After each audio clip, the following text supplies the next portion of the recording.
ሰላም ሰላም ውድ የቻናላችን ተከታታይ አድማጮቻችን እንደምን አላችሁ? ይህ አባን ስፖርት ቻናል ነው። የዩቱብ ቻናላችንን ሰብስክራይብ በማድረግ ትኩስ የሆኑ ስፖርታዊ መረጃዎችን ቤተሰብ በመሆን ያግኙ እያልን የደውል ምልክቱን በመንካት ስፖርታዊ መረጃዎችን በጊዜ እንዲደርሱ ያድርጉ። በተጨማሪም ላይክ በማድረግ ለሌሎች ተደራሽ እንዲሆን ማድረጋችሁን እንዳትረሱ። ወደ ነገ አውሮፓ ሻምፒዮንስ ሊግ መርሃ ግብሮች እንመልከት። ባርሴሎና በሜዳው ኒውካስትል ጋር ጨዋታውን ያደርጋል። በመጀመሪያ ዙር ባርሴሎና ከሜዳ ውጭ ተጉዞ አንድ አቻ ተለያይቷል።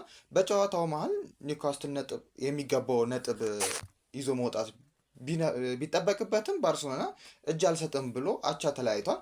በሁለቱም ቡድኖች የጉዳት ዜና ቢኖርም ባርሴሎና በሜዳው ከባድ ቡድን እንደመሆኑ ይታወቃል እና ኒውካስትል በዚህ ጨዋታ ላይ ምን አይነት ጨዋታ እንደሚያስመለክተን እንመለከተዋለን። አብረን የምናይ ነው የሚሆነው። በፕሪሚየር ሊጉም የመውደቅ አደጋ ላይ የሚገኘው ቶትንሃም በሻምፒዮንስ ሊግ የመጀመሪያው ዙር 5-2 በአትሌቲኮ ማድሪድ ተረትቶ በሜዳው 3 የግብ ልዩነት ጨዋታውን ያደርጋል።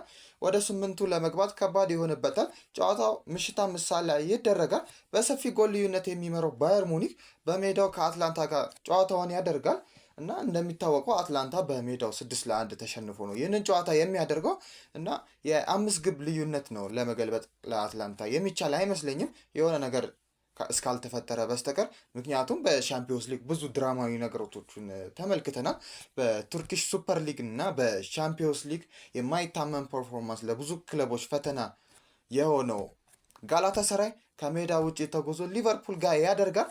ሊቨርፑልም አንድ ለምንም ሽንፈት ይህንን ጨዋታ ለመገልበጥ ነው የሚያደርገው እና ጨዋታውን የሚያደርገው ደግሞ በአንፊልድ እንደመሆኑ ደግሞ ለጋላታሳራይ ይህን ውጤት አስጠብቆ አሊያም ደግሞ አሸንፎ ወደ ቀጣዩ ዙር ለማለፍ ነው የዛሬው ጨዋታ ወሳኝ እንደመሆኑ እና አብረን የምንመለከት ነው የሚሆነው። ወደ ባርሴሎና እና ከኒውካስትል ጋር የሚያደርገውን ጨዋታ እንመልከት። ሁለቱም ክለቦች ወደ ቀጣዩ ዙር ለማለፍ ትልቅ ተጋድሎ ያደርጋሉ እና አብርሾ ምን አይነት ጨዋታ የሚያስመለክቱን ይመስላል? በሻምፒየንስ ሊጉ እንዳልነውም ብዙ የእንግሊዝ ቡድኖች ነጥብ ጥለዋል። ሁሉም ቡድኖች ማሸነፍ አልቻሉም ብለን ነበር ያነሳ ነው እና ነገም ከሚደረጉ የቻምፒየንስ ሊግ ሁለተኛ ዙር መርሃ ግብር ጨዋታዎች መካከል ቶተናም እና ሊቨርፑል ከዛ ኒውካስትል ይገኙበታል እና ምናልባት ለኒውካስትል ካለው ከባርሴሎና የፐርፎርመንስ ጉዳይ አንጻር በጣም ሊከብደው ይችላል። አንድ አቻም ቢሆንም ከሜዳው ውጭ ነው የሚጫወተው የመልሱን ጨዋታ ማለት ነው። የነገው ጨዋታ በጣም ከባድ ይሆንበታል ተብሎ ይጠበቃል ለኒውካስትል ማለት ነው። በሌላ በኩል የስፔኑም ቡድን የሚገጥመው ቶተናምም በዛው ልክ በጣም የ3 ጎል ማርጅን ነው ያለው እንደ ቼልሲም እንደ ሲቲም ማለት ነው እና የ3 ጎል ማርጅንን ለማጥበብ በጣም ከባድ ይሆናል ቶተናም ካለበት ቀውስ አንጻር ማለት ነው። ወደ 11 ተጫዋቾች ጉዳት ላይ ይገኛሉ። እነሱም ደግሞ በጣም ለቡድኑ ትልቅ ባላንስ የሚሆኑ ተጫዋቾች ናቸው። እነ ጆ ባሊኒያ ያሉ እነ ማዲሰን በጣም ብዙ ተጫዋቾች በመጎዳታቸው ለቶተናም ትልቅ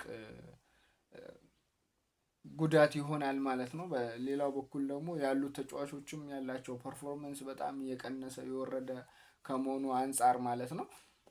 በአትሌቲኮ በኩል ደግሞ በእርግጥ ከሜዳ ውጭ የሚያደርገው ጨዋታ ቢሆንም ሴቭ የሆነ ፖይንት ይዞ መምጣቱ እና የ3 ጎል ልዩነቱ በጣም አዋጭ ስለሆነ ማለት ነው አትሌቲኮ ይህንን ጨዋታ የማለፍ ትልቅ እድል ይኖረዋል ቶተናምን አሸንፎ ለማለፍ ማለት ነው። ቶተናም ምናልባት ከሊቨርፑል ጋር ያሳየን ፐርፎርማንስ አሪፍ ቢሆንም ነገር ግን አትሌቲኮ ማድሪድ ላይ ቀልብሶ ለማለፍ በጣም ከባድ ይሆናል። ቢያንስ አታኪንጉ ላይ እንኳን አሪፍ ብትሆን መከላከሉ ላይ ደካማ የምትሆን ከሆነ እንደ ጁሊያን አልቫሬዝ፣ ሶሎዝ ያሉ ተጫዋቾች በጣም ግሪዝማን ያሉ በጣም ኤፊሸንሲያቸው በጣም ከፍተኛ የሆነ የአትሌቲኮ ማድሪድ ተጫዋቾች ስላሉ በጣም ለቶተናም ትልቅ ፈተና ስለሚሆን እንዳልከውም ለቶተናም በጣም ከባድ ይሆናል እና ለመውረድም ትልቁ ምናልባት ከእንግሊዝ ቡድኖች ዝቅተኛ የማለፍ ቻንስ ያለው ቶተናም ነው። ቢያንስ ካለው ፐርፎርማንስ አንጻር አይተን ማለት ነው። ቶተናምም እንዳልከውም ላለመውረድ ነው ፕሪሚየር ሊግ ላይ እየተጫወተ ያለው። በጣም ከባድ ፈተና ውስጥ ያለው ቶተናም ማለት ነው ላለመውረድ እየተጫወተ ነው የሚገኘው። 16ኛ ላይ ነው የሚገኘው። ያለው የነጥብ ልዩነት ከወራጅ ቀጠና በ1 ነው የሚለየው እና እያሳየን ያለው ፐርፎርማንስ የሞተ ነው።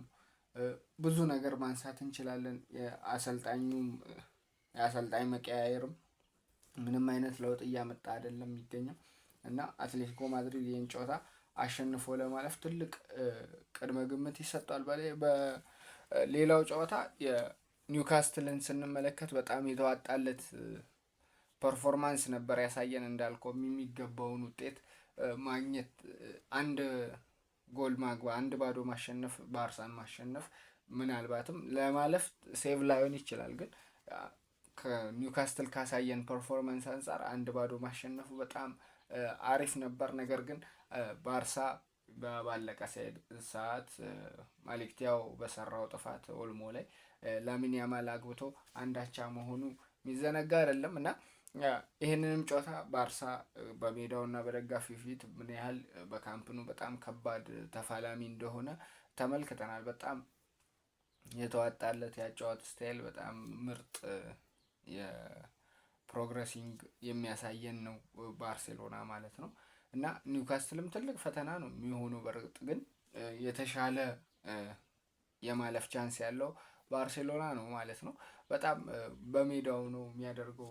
ሌላው ደግሞ የተጫዋቾቹም በእርግጥ እንደ ጋቪ ያለ ተጫዋች መመለስ መሀል ሜዳውን ለመቆጣጠር እንደ ፔድሪ ያለ ተመልክተናል። ፔድሪ ምንም አይነት ኳሶችን ሲነጠቅ ነበር። በጣም ፋውል ሲሰሩ ነበር የሳንድሮ ቶናሊ ጆሊንተን የነበሩበት ጌም ማለት ነው እና በዚህኛው ጌም ደግሞ የቶናሊ መጎዳት ምናልባት በዚህኛው ጨዋታ ላይ ደርስ ይችላል እና የእሱ አለመኖር ደግሞ ኒውካስትልን በተወሰነ መልኩ የሚጎዳ ይሆናል ማለት ነው እና በባርሳ በኩል የተሻለ ፐርፎርማንስ ያሳያሉ ብዬ እጠብቃለሁ፣ በደንብ ለማለፍ ማለት ነው እና ፋቮራይት ቲሙ ለማለፍም ትልቅ እድል ያለው በጣም የተዋጣለት ባርሴሎና ይመስለኛል። በደንብ እንደ ላሚን ያማል ያሉት የነገው ጄኔሬሽን ትልቅ አቅም ማሳየት የሚችል እና በጣም የተዋጣለት ተጫዋች መሆን የሚችል እንደ ራፊኒያ ያለ ደግሞ በጣም ቁልፍ ተጫዋች ማለት ነው ለባርሳ በጣም የተዋጣለት የውድድር ዓመት እያሳለፈ ይገኛል ከአምና ጀምሮ ማለት ነው። በተለይ ዘንድሮም በደንብ የራፊኒያ አለመኖር ሳይኖር ሲቀርና ራፊኒያ ሲኖር በጣም ልዩነት አለው። በስፔን ላሊጋ ላይም ያለው ፐርፎርማንስ ባለፈው ሳምንትም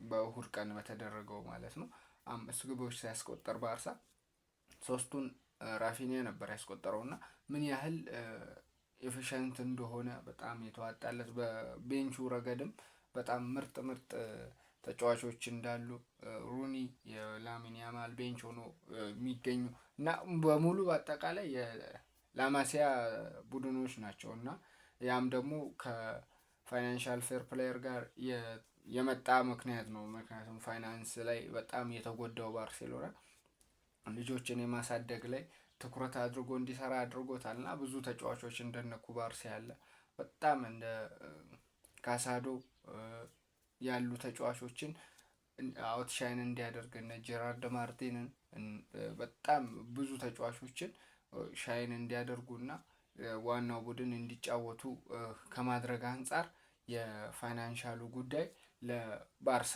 ላማሲያ ማለት ነው ትልቅ በር የከፈተ ነው ማለት ነው እና ያንንም በደንብ ተጠቅሞ በደንብ አውትሻይን እያደረጉ ያሉ ተጫዋቾች አሉ እና ይሄንንም ደግሞ ምናልባት እነ ላሚን ያማል በደንብ የላማሲያን በደንብ እንትን ያደረጉ ተጫዋቾች ናቸው። ሁሉም ተጫዋቾች በሚባል ደረጃ ለባርሳ ትልቅ ኤፊሸንሲ የሆኑ ተጫዋቾች ናቸው።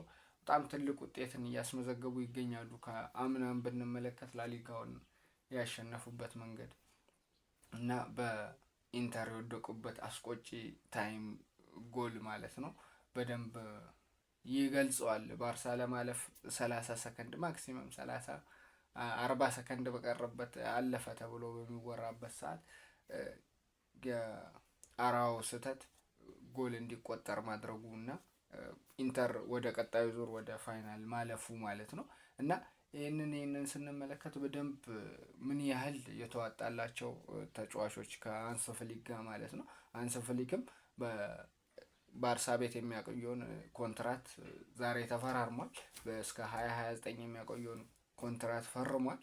አንስ ፍሊክም ምናልባት ለባርሳ ትልቅ ልጆችን እንዴት ማሳደግ እንዳለበት በደንብ እንደ አባትነት ሆኖ እንዴት እየሰራ እንዳለ ተመልክተናል። በባርሳ ቤት ማለት ነው። ልጆች ናቸው። በደንብ ፋየር ኤጅ ላይ ነው የሚገኙት። በደንብ ከባዱ ታይም ላይ ነው የሚገኘው ለባርሳ ትውልድ ማለት ነው። እንደዛም ሆኖ በምን አይነት መልኩ አሬንጅ አድርጎ እያሳደጋቸው እንዳለ እየተመለከትን እንገኛለን ማለት ነው። ባርሳ ምናልባት ኒውካስትልን ለመጣል ትልቅ እድል አለው ብዬ አስባለሁ። በሌላው ጨዋታ ሙኒክ በሚገርም ሁኔታ አትላንታ ቤርጋሞ ላይ 6-1 በሆነ ውጤት ማሸነፉ አይዘነጋም። በዛም ጨዋታ ላይ እንደ ሃሪኬን ያሉ ተጫዋቾችን ሳይጠቀም እንኳን ማለት ነው። እና በሚገርም ሁኔታ ምን ያህል ሻርፕ የሆነ የአታኪንግ ተጫዋቾች እንዳሉ ሙሉ ዶሚኔት አድርጎ ነው ጨዋታውን ያሸነፈው ማለት ነው። 90 ደቂቃ በሚባል ደረጃ በደንብ ነበር አትላንታን ከሜዳው ውጭ ተጉዞ አትላንታን እንዳይመለሱ አድርጎ ያሸነፋቸው ማለት ነው። ምናልባት በሙኒክ ሜዳ ማለት ነው አትላንታ ይቀለብሳል ማለት ይሄ አንተ እንዳልከው በጣም የሆነ ነገር ካልተፈጠረ በስተቀር ለመቀልበስ ከባድ ነው። ምክንያቱም ቲሞቹ ካላቸው ኳሊቲ አንጻር በደንብ የተለያየ ስለሆነ ማለት ነው።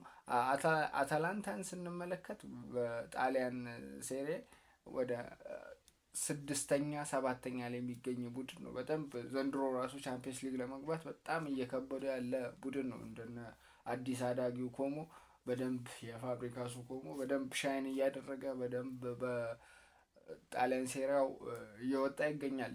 ሮማንም ትላንት ወዲያ ማሸነፉ አይዘነጋም። ሮማንም ማሸነፉ 4ኛ ላይ ደረጃ ላይ ይገኛል። እንደነ ሮማ ያሉ 5ኛ ደረጃ፣ ኤሲ ሚላን፣ ናፖሊ፣ ኢንተር ሚላን ባሉበት አትላንታ በጣም እየተቸገረ ያለ ይገኛል። የቻምፒየንስ ሊግ ቦታን ለማግኘት ራሱ ለቀጣይ ዓመት በጣም ትልቅ ፈተና ውስጥ ያለ ይመስላል። በዛው በአንጻሩ ደግሞ ባየር ሙኒክ የቡንደስ ሊጋውን ታይትል ለማሳካት ከጫፍ የደረሰ ቡድን ነው። በ14 ነጥቦች ከተከታዩ ዶርትመንድ በልጦ ይገኛል። የቀረው ለማረጋገጥም ማክሲመም 3 ጨዋታ በቂ ነው ለማረጋገጥ ማለት ነው። እና ሙኒክ ምን ያህል ሻርፕ የሆነ ቡድን እንደሆነ